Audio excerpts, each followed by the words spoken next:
안녕하십니까. 2023년 1월 13일 최병무의 팩트 시작하겠습니다. 자고 나면 대장동과 관련한 여러 가지 의혹들이 불거지고 그중에 대부분이 대장동 화천대유 대주주죠. 김만배 씨한테 들었다는 남욱 변호사 또는 유동규 전 본부장의 증언들이 쏟아지고 있습니다. 그러나 이걸 확인하려면 결국 김만배 씨가 입을 열어야 하는데 그게 어떻게 될 것인가. 제가 여러 차례 말씀을 드렸지만 오늘은 또 무슨 얘기가 나왔냐면 남욱 변호사가 2021년 10월 미국으로 도피했다가 귀국을 했죠. 그때 검찰에 나와서 재판 거래 얘기를 했다는 겁니다. 이재명 재판 거래. 그동안에는 권순일 대법관과 김만배 씨가 8차례 만났다. 그러니까 권순일 대법관 방을 김만배 씨가 법조팀장으로서 8차례 방문했는데 그게 그냥 인사차였다 어쩌고 이런 얘기들이 있었는데 여전히 재판 거래 의혹은 있었습니다.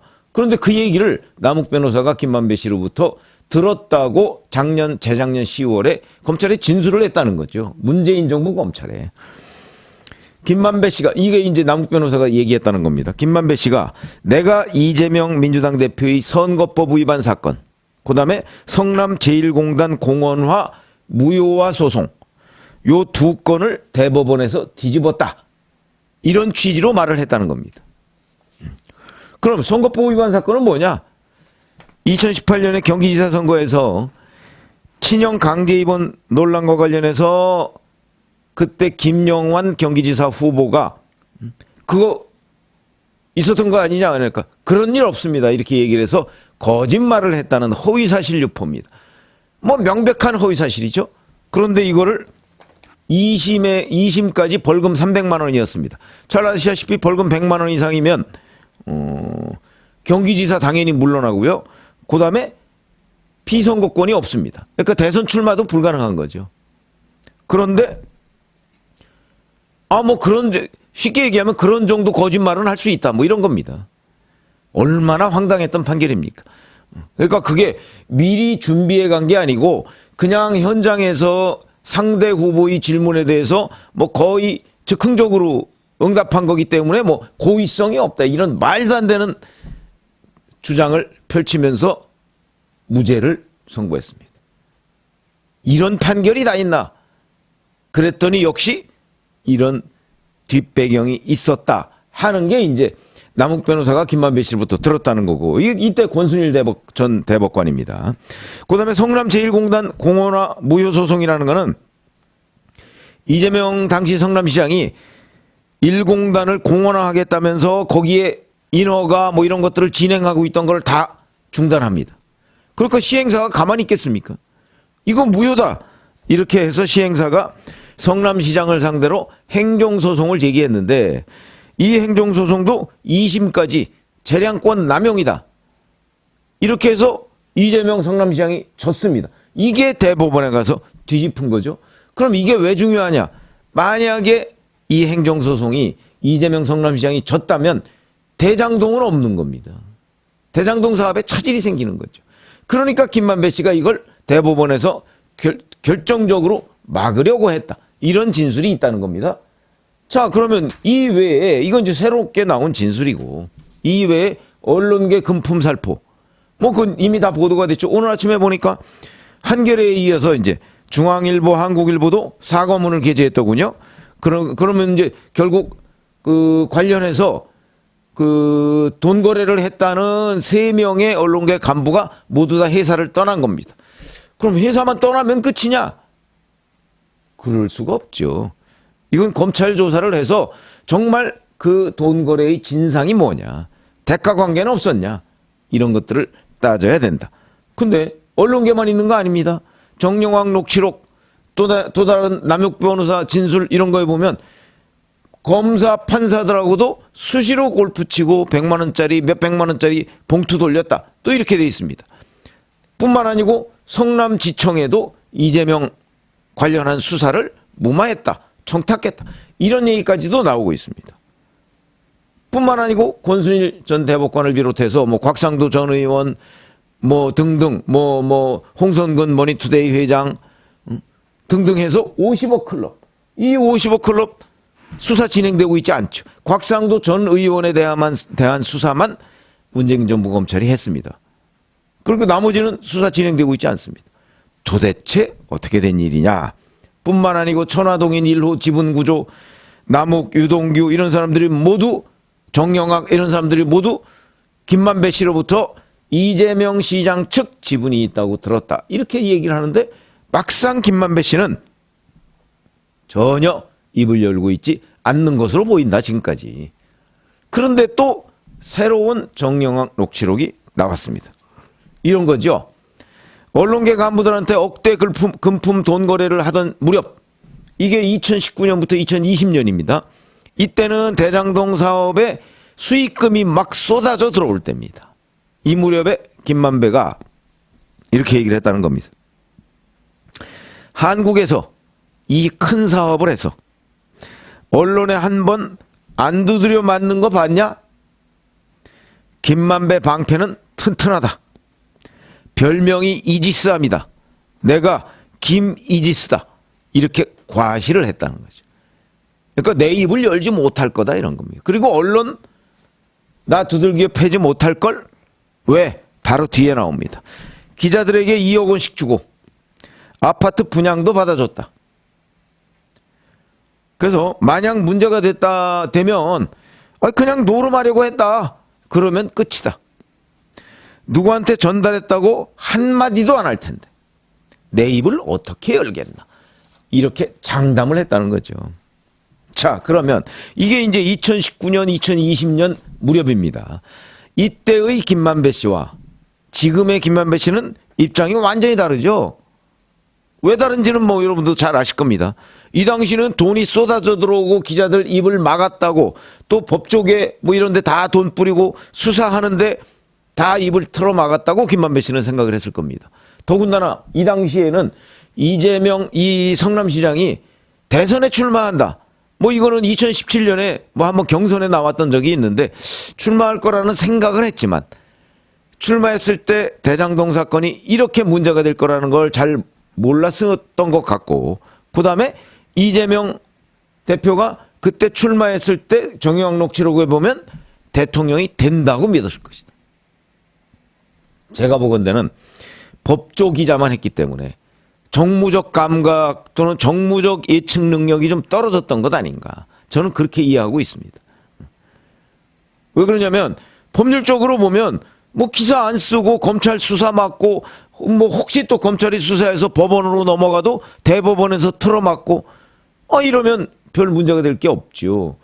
그러나 정무적으로 보면 상대 진영에서 이 부분을 파고 국민들 앞에 뭐 계속 이러이러한 게 있다고 얘기를 하면 수사를 하는 신용이라도 해야 되고 계속해서 문제가 됩니다.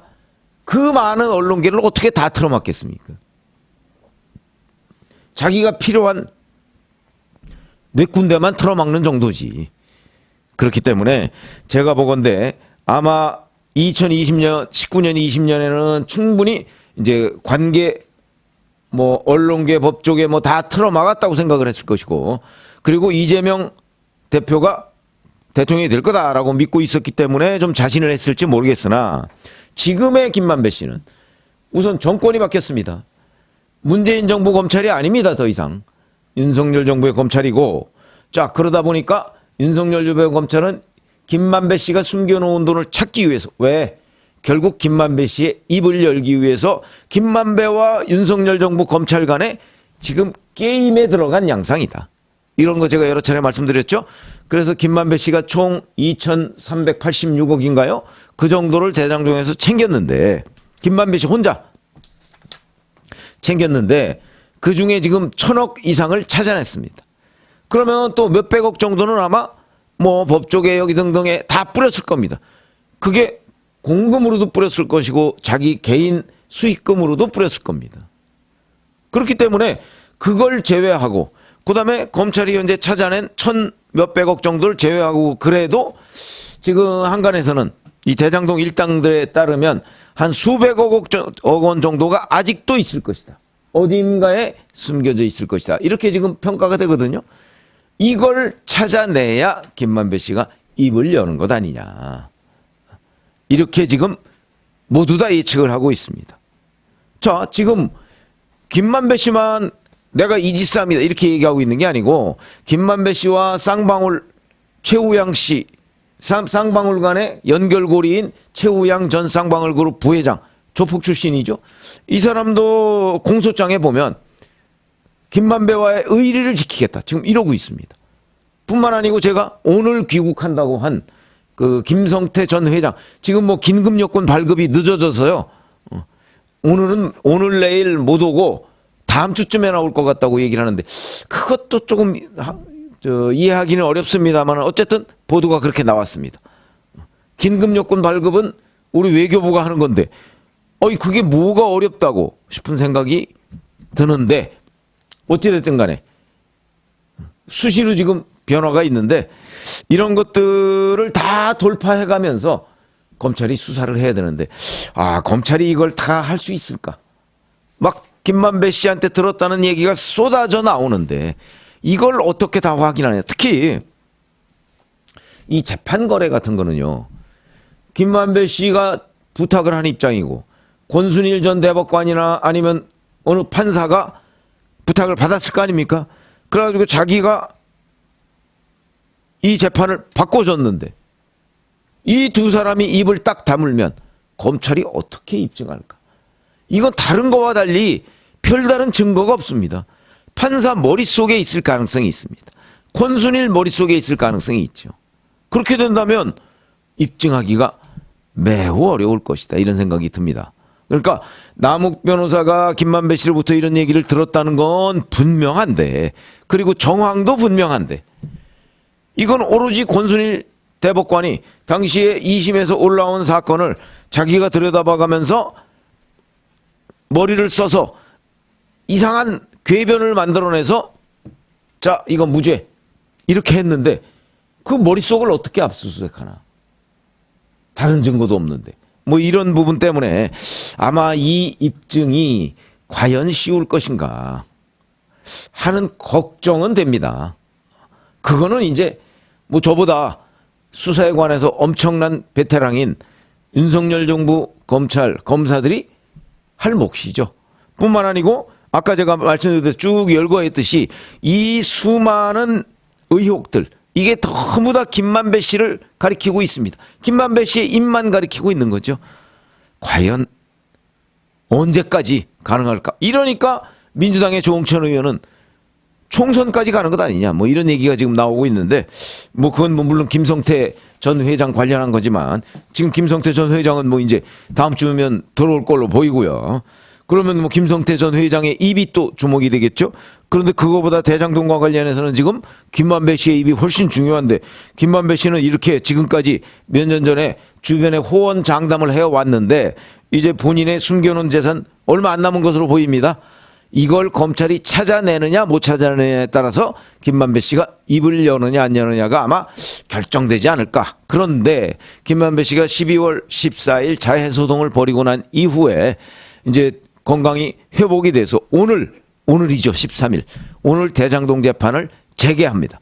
그러니까 오늘 재판에 나와서 김만배 씨가 어떤 입장을 보면 여전히 입을 꾹 다물 가능성이 더 높다고 보는데 입을 열기까지는 아직 남은 몇백억이 있으니까 이 부분이 이제 발견이 돼야 입을 열지 않겠나 싶은 생각이 있는데 어찌됐든 간에 조금의 심경 변화가 있을 가능성도 있거든요. 그래서 오늘 재개되는 대장동 재판에서 김만배 씨가 어떤 입장을 보이느냐가 또 대단히 중요하다. 그러나 여하튼 이 길이 쉽지는 않다.